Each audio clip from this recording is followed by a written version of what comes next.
Muy buenas tardes, mi nombre es Karina Anunciado, soy estudiante de la carrera Ciencia Política, cuarto año del Instituto Saavedra.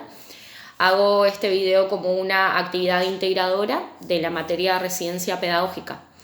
Es más que nada para contar los temas que fuimos dando durante la cursada de este primer cuatrimestre, que lo hicimos de manera online por la situación de pandemia mundial que estamos atravesando.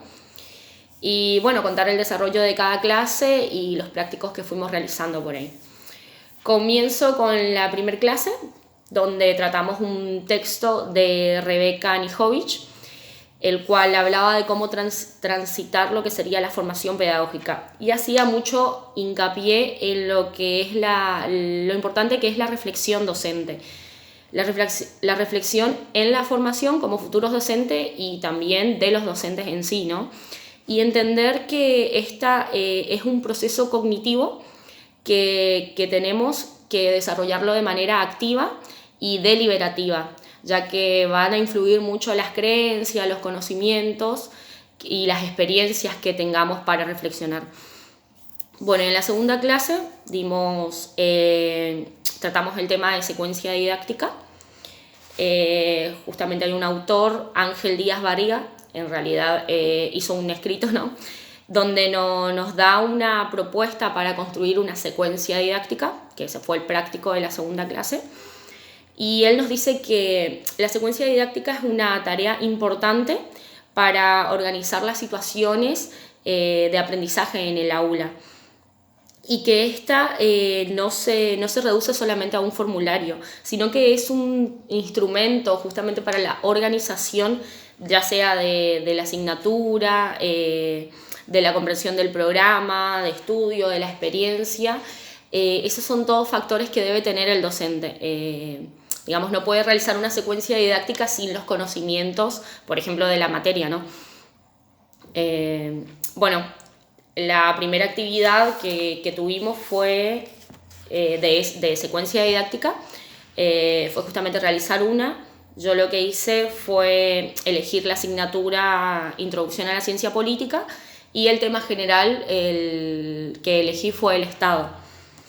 Dentro de la secuencia didáctica, los ítems que nos van pidiendo son por ahí los contenidos temáticos, los tipos de saberes,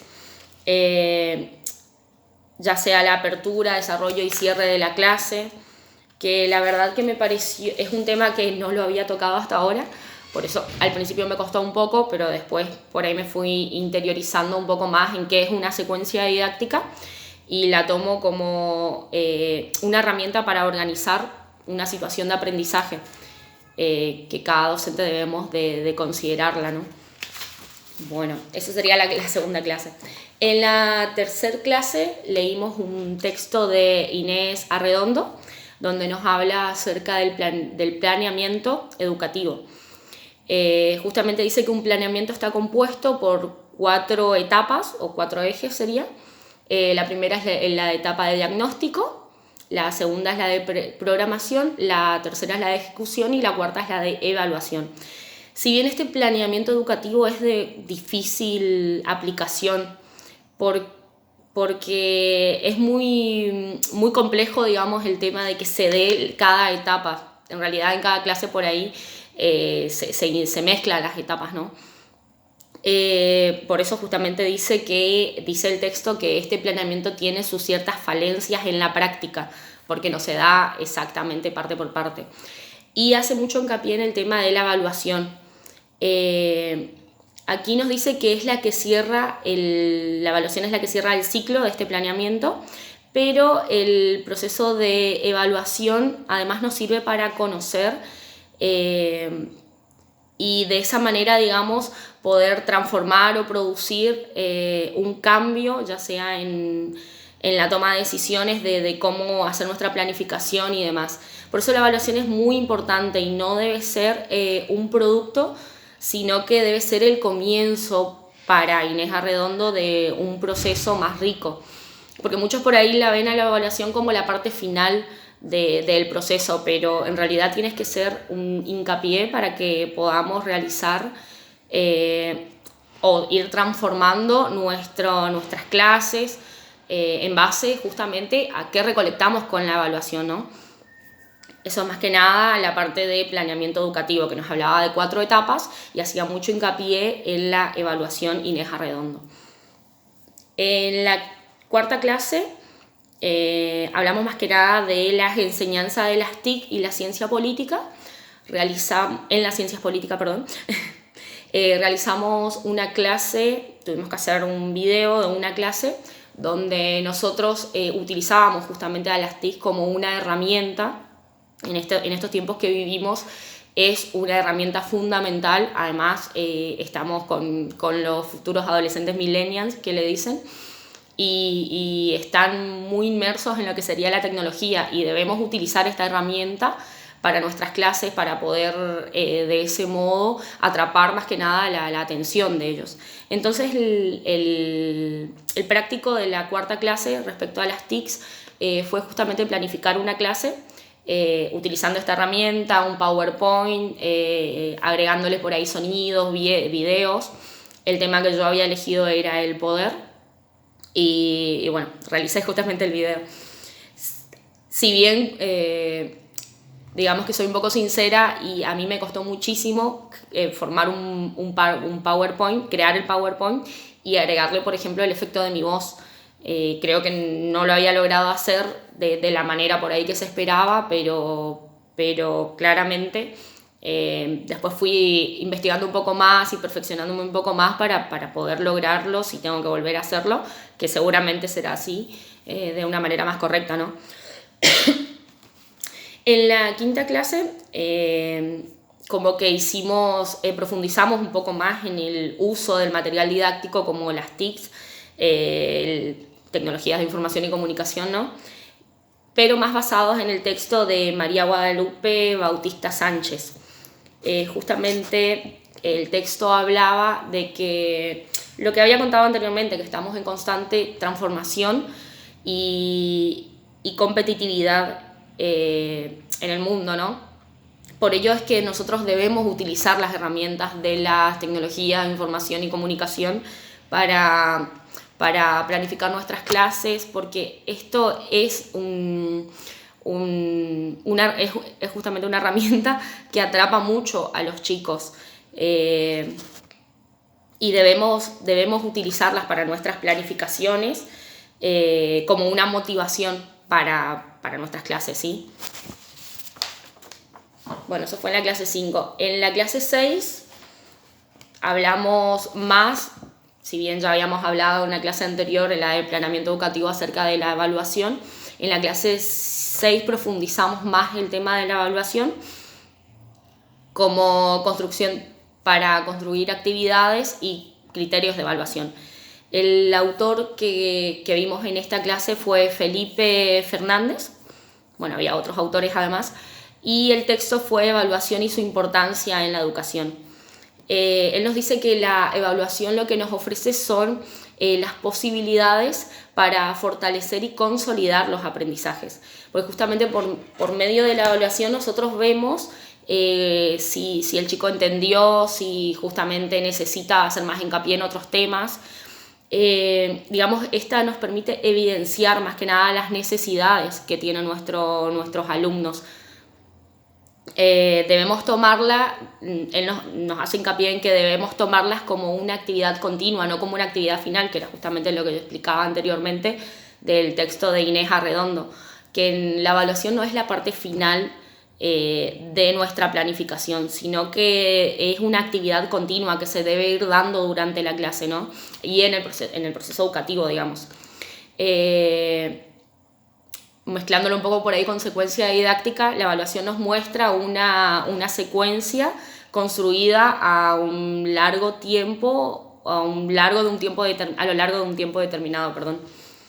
Bueno, y para esta clase 6 realizamos también un práctico de cómo evaluar sería. La profesora nos dio una consigna de que si estuviésemos enseñando en la actualidad con esta pandemia, cómo sería nuestra forma de evaluar, qué tendríamos en cuenta, ya sea una escuela pública o una escuela privada, ¿no? A lo que yo por ahí hice un poco de hincapié porque vengo de una localidad del interior, Campo Viera es mi municipio, ¿no? Y es una localidad donde más o menos el 50-60% de los habitantes son pobres, y por eso hice mucho hincapié en conocer al grupo que voy a evaluar, ¿no? En conocer a mis estudiantes, de si cuentan por ahí con, más en estar en una situación de pandemia, por ahí para las actividades digitales que se le manda, si cuentan con internet, si cuentan con luz, que hay lugares donde no tienen. Por eso la implementación de las TIC para mí es una herramienta fundamental que se está utilizando, pero se debe tener en cuenta estos otros factores que tiene cada familia, ¿no? Más que nada del interior. Por eso hice hincapié en eso, en ver primero si cuentan con estas herramientas, y de ahí sí ver la manera en que armaría, digamos, la forma de evaluar para estas personas, ¿no? Bueno, y en la clase 7, con la clase 6, perdón, fue donde terminó la unidad 1, y en la clase 7 comenzamos con la unidad 2. Leímos el texto de Feldman sobre las capacidades que debemos tener los docentes, o que tenemos los docentes.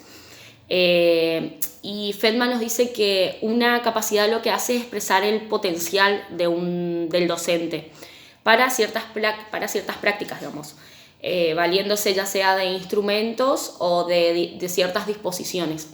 Entonces, una capacidad es lo que expresa un potencial que tiene el docente. Feldman nos nombraba 6 categorías dentro de las capacidades. Por ejemplo, estaban los aspectos interactivos, que eso es más que nada la preparación de las actividades diarias, ya sea la gestión de la clase, la metodología en que voy a realizar la clase. Después nos hablaba de la planificación, que son más que nada preparar las unidades completas de trabajo. Después la evaluación, que como dije hoy es una actividad para obtener cierta información del alumno de cómo viene su proceso cognitivo. La dinámica grupal, que estas son fundamentales porque ayudan justamente a mejorar el funcionamiento del grupo en sí. La organización y la disciplina, que está más que nada porque siempre en un aula hay que establecer las normas. Yo al menos cuando me tocó hacer mi práctica en tercer año, apenas entré al aula, me presenté y demás, y lo primero que hice fue establecer las normas que esperaba para el grupo en sí, porque creo que de esa manera se deja sentado qué es lo que el respeto, por ejemplo, la disciplina, el respeto hacia el otro, como dije, es fundamental en una clase. Y por último, las actividades institucionales, que estaban más abocadas a los docentes respecto a la institución en sí, digamos, las actividades que van a realizar con el cuerpo completo, digamos, de la institución.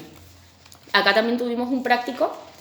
Bueno, el práctico nos pedía que analicemos un poco el tema de Feldman, que fue justamente lo que fui diciendo, que, bueno, por ahí también quiero nombrar que las capacidades docentes son un instrumento básico para un desempeño adecuado y para un dominio de estrategias, técnicas y habilidades. Y por último, en la clase 8, volviendo al tema de la evaluación, lo que vimos fue los tipos y las formas de evaluar. Acá la profesora nos pasó un PowerPoint donde se veían distintos tipos de evaluación: el de momento, intencionalidad, la evaluación de comprensión, extensión y de agentes evaluados. Nos pidió más que nada un práctico donde expresáramos con qué forma de evaluar nos sentíamos identificados. Creo que así era la consigna. Primero, qué entendíamos por evaluación educativa, que como dije, para mí es un proceso que ayuda a lograr ciertas metas que se esperan. Es un proceso constante que ayuda a lograr ciertas metas. Y nos decía qué tipo de evaluación elegirías en un contexto tradicional de enseñanza. según lo expuesto en el PowerPoint. Bueno, yo la que había elegido era justamente la evaluación de intencionalidad. Me sentí más identificada con esa, porque esta a su vez tiene 3 etapas, que es el diagnóstico, lo formativo y lo sumativo. Y siempre durante el diagnóstico es que se conocen las aptitudes del alumno, cuáles son los conocimientos que trae al momento de iniciar un proceso de enseñanza-aprendizaje, ¿no? Por eso, por ahí elegí esta evaluación de intencionalidad. Mediante lo formativo creo yo que se realiza más que nada una retroalimentación con lo que el alumno ya conoce y con el nuevo conocimiento. Y mediante lo sumativo se obtiene el aprendizaje mediante la experiencia del mismo alumno, de la manera en que ellos van haciendo su práctica dentro de la clase. Entonces como que van sumando ciertas experiencias para llegar al proceso cognitivo, ¿sí? Así que bueno, ese sería el tipo de evaluación que elegiría dentro de todos los que estaban. Y bueno, esto es más que nada un repaso general de lo que fuimos dando durante las diferentes clases. Y bueno, la verdad es que es una situación, como dije, compleja, el tema de la pandemia. Y para mí fue muy difícil este tema de las clases online porque no lo había hecho antes. Y estoy muy acostumbrada a la clase tradicional de estar sentada frente al docente que me esté explicando. Y por ahí me quedaba un poco más, así que el estudiar sola por ahí en la casa fue un poco más complicado, pero bueno, creo que lo he logrado y espero lograr los objetivos planteados por el docente. Bueno, un saludo.